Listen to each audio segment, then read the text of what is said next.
चुनावी आचार संहिता लागू होने के बाद हरिद्वार में प्रशासन की सरगर्मी तेज हो गई। आज जिला निर्वाचन अधिकारी धीराज सिंह गर्ब्याल और एसएसपी प्रमेंद्र डोभाल ने कलेक्ट्रेट में प्रेस कॉन्फ्रेंस कर लोकसभा चुनाव की तैयारी को लेकर जानकारी दी। धीराज सिंह गर्ब्याल ने कहा कि हरिद्वार लोकसभा क्षेत्र में करीब 20 लाख मतदाता है। पिछले लोकसभा चुनाव में इस सीट पर वोट परसेंटेज 72% रहा था। इस बार वोट परसेंटेज को बढ़ाकर 85% करने का लक्ष्य रखा गया। अधिकारियों के मुताबिक हरिद्वार सीमांत जिला है। जिले की सीमाओं पर विशेष सावधानी बरती जा रही है। इसको लेकर इंटर डिस्ट्रिक्ट और इंटर स्टेट मीटिंग की जा चुकी है। साथ ही राजनीतिक बैनर और होर्डिंग हटाने में जुटा हुआ है। 48 घंटे के भीतर करीब 10,000 बैनर होर्डिंग हटाए जा चुके हैं। कल से नॉमिनेशन के लिए वो नोटिफिकेशन हमारा स्टार्ट हो जाएगा।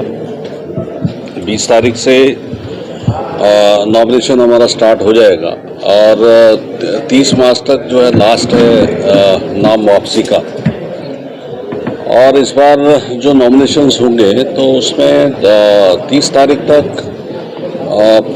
जो छुट्टियां होंगी, बीच में जो छुट्टियां आएंगी तो उस समय नॉमिनेशन नहीं होगा और बाकी के दिनों में नॉमिनेशन होगा। अभी आचार संहिता लगने के बाद 24 घंटे में, 48 घंटे में और 72 घंटे में जो कार्रवाइयाँ होनी थी वो हम लोगों ने स्टार्ट कर दी है और लगभग 2300 करीब जो सार्वजनिक भवन थे, सरकारी भवन थे और निजी आवास, और उसमें तो बाद में कार्रवाई होगी। उसमें लगभग 9800 के करीब हम लोगों ने पोस्टर, बैनर्स इन सबको हटवाया है, जिसको जो लोक संपत्ति विरूपण अधिनियम के अंतर्गत आते थे।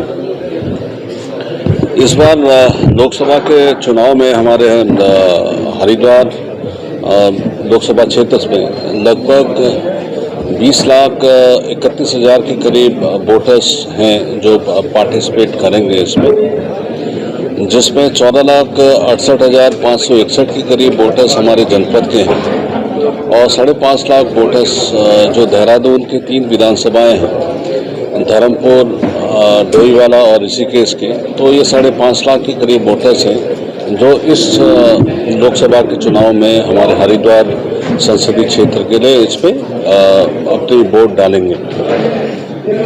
हमारे जनपद में 1714 के करीब हमारे पोलिंग बूथ हैं और देहरादून जनपद की जो हमारी 3 विधानसभाएं हैं उसमें 605 पोलिंग बूथ हैं, तो 2319 के करीब हमारे पोलिंग बूथ होंगे जो हमारे जनपद में होंगे।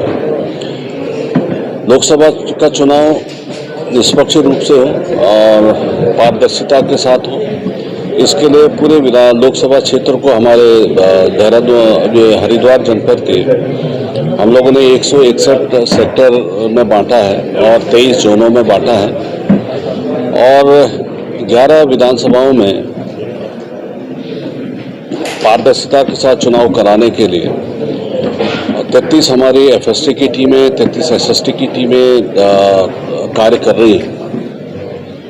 चुनाव घोषणा के साथ ही हमारी जो 33 एफएसटी की टीमें हैं वो हमारी एक्टिवेट हो गई हैं और जो हमारे मतदाता 85 वर्ष से ऊपर हैं या पीडब्ल्यूडी वोटर्स हैं वो अपना मतदान कर पाएँ। इसमें ऐसे मतदाता भी होंगे जो चलने फिरने की स्थिति में नहीं होंगे। उसके लिए बीएलओस के माध्यम से हम लोगों ने 12D फॉर्म बांटना शुरू कर दिया है और उसकी कार्रवाई कल तक पूरी हो जाएगी। जितने भी पोलिंग पर्सनल्स हैं, लगभग 8,000 के करीब पोलिंग पर्सनल्स हमारी इस इलेक्शंस को संपादित करने में अपना महत्वपूर्ण योगदान देंगे, तो उनकी ट्रेनिंग हम लोग कल से स्टार्ट कर रहे हैं और लगभग 19 तारीख से स्टार्ट होने के बाद वो 22 तारीख तक उनके प्रथम चरण की ट्रेनिंग हो जाएगी और उसका रैंडमाइजेशन हम लोगों ने कर दिया है। मैक्सिमम हमारे कर्मचारी इस मतदान में प्रतिभाग करें, साथ में अपने वोट का विकास करें, इसको सुनिश्चित कराने के लिए उनके नियुक्ति पत्र के साथ हमने फॉर्म 12A भी हमने दे दिया है और जो मतदाता हमारे कंस्टिट्यूंसी में होंगे, जो हमारे कर्मचारी, उनको एडीसी के माध्यम से कोशिश करेंगे कि एडीसी के माध्यम से 100% हम लोग वोटिंग कराएं। जितने भी उनके एचओडीज पे हैं उनको भी हम लोगों ने इस बारे में डायरेक्शंस भी दिए हैं और कल से वो फॉर्म्स भी हम लोग कलेक्ट करना शुरू करेंगे। और जितने हमारे जो पुलिस पर्सनल्स हैं, जितने भी ड्राइवर्स जो प्राइवेट को हमारे लगेंगे, वो भी इसमें प्रतिभाग करें, उसके लिए भी हम लोगों ने तैयारियां कर दी हैं। जो भी शर्तें हैं, जो भी नॉमिनेशन के लिए जो भी कैंडिडेट अपना पर्चा भरेंगे, उनको क्या है एहतियात बरतनी है, और उनको शपथ पत्र से लेकर अगर किसी का आपराधिक इतिहास रहा है, उसके लिए समाचार पत्रों के माध्यम से, इलेक्ट्रॉनिक मीडिया के माध्यम से जो उन्होंने अपना एफिडेविट उसको सार्वजनिक करना है, उसकी भी जानकारी दे दी है। और साथ ही साथ जो भी पॉलिटिकल पार्टीज के प्रतिनिधि थे, उनको आचार संहिता को कैसे सहयोग करना है इम्प्लीमेंट करने में, उसके लिए भी हम लोगों ने जानकारी उन लोग को दे दी। स्वीप के अंतर्गत लगातार हमारी कार्रवाई चल रही है। उसमें सीडीओ को नोडल हम लोगों ने बनाया है, और जो पिछले चुनावों में जिन पोलिंग बूथों में पोलिंग परसेंटेज 40% से कम था, 50% से कम था, 60% से कम था, उन पोलिंग बूथों को हम लोगों ने फोकस किया है। जिसमें अगर आप फॉर एग्जांपल अगर हम देखें, जो 40% से कम मतदान जिन पोलिंग बूथ में हुआ था, उसमें 8 हमारे पोलिंग बूथ थे हमारे जनपद में, और 50% से कम वो जो पोलिंग हमारा हुआ था, वो लगभग 26 के करीब पोलिंग बूथ थे। तो इन पोलिंग बूथों को हम लोगों ने फोकस किया है, क्योंकि मतदाता हमारे जनपद में बहुत ज़्यादा है। अब प्रदेश के हिसाब से अगर हम देखेंगे, तो पोलिंग परसेंटेज जो पिछले इलेक्शन में हमारा रहा था, वो 72% के करीब रहा था। तो इस बार हम लोगों ने मेहनत इस हिसाब से की है कि पोलिंग परसेंटेज मिनिमम 85 से ऊपर जाए। जितने जो चेक पोस्ट हैं, इसमें 20 चेक पोस्ट जो हम लोगों के द्वारा चिन्हित की गई थी, जो मैंड भी हैं और उस पर लगातार सीसीटीवी से निगरानी की जा रही है। सभी चेक पोस्ट हमारी एक्टिव हो गई है। साथ में जो पड़ोसी जो राज्यों के जो ज़िले हैं, उनसे भी हमारी लगातार बात चल रही है, और लगातार उनकी और हमारे आपसी जो समन्वय से चेक पोस्ट पर लगातार हम लोग वर्क कर रहे हैं। इसी उसमें अभी पिछले एक दिन में करीब हम लोगों के द्वारा 7 अलग अलग धाराओं में मुकदमे कायम किए गए हैं, जिसमें आबकारी अधिनियम की कुछ जो मुकदमे हैं वो चेक पोस्ट में भी उसमें पकड़े गए हैं।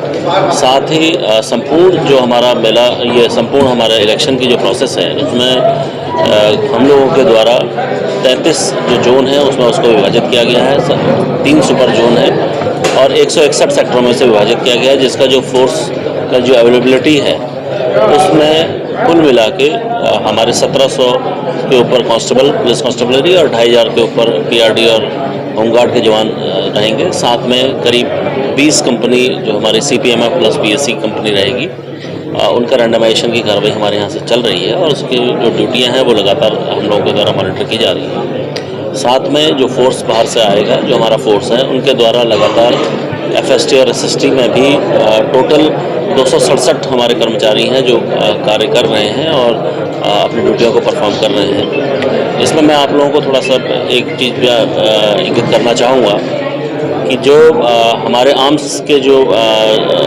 डिपोजिशन ऑफ आर्म्स है, उस पर मेरे द्वारा निर्देशित इसमें सभी थाना प्रभारियों को किया गया है कि 25 तारीख तक हम लोग सभी आर्म्स को डिपॉजिट कर लेंगे। उसमें अगर कोई किसी को जीवन भय है या किसी अन्य कोई प्रॉब्लम्स है, उसके संबंध में जिलाधिकारी की अध्यक्षता में एक कमेटी गठित की गई है, जिसमें अपना आवेदन दे सकते हैं, तो डिपोजिशन ऑफ आर्म्स हो जाए।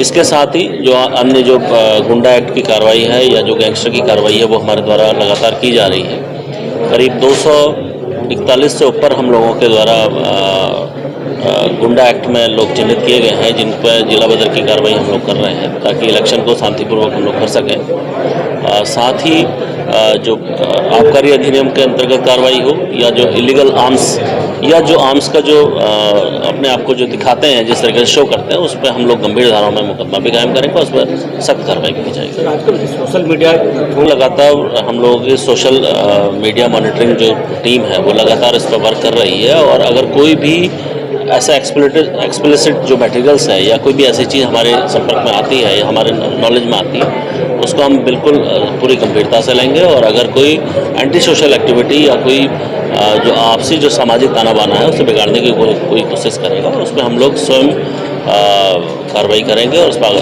जो भी वैधानिक सख्त वैधानिक कार्रवाई को की जाएगी।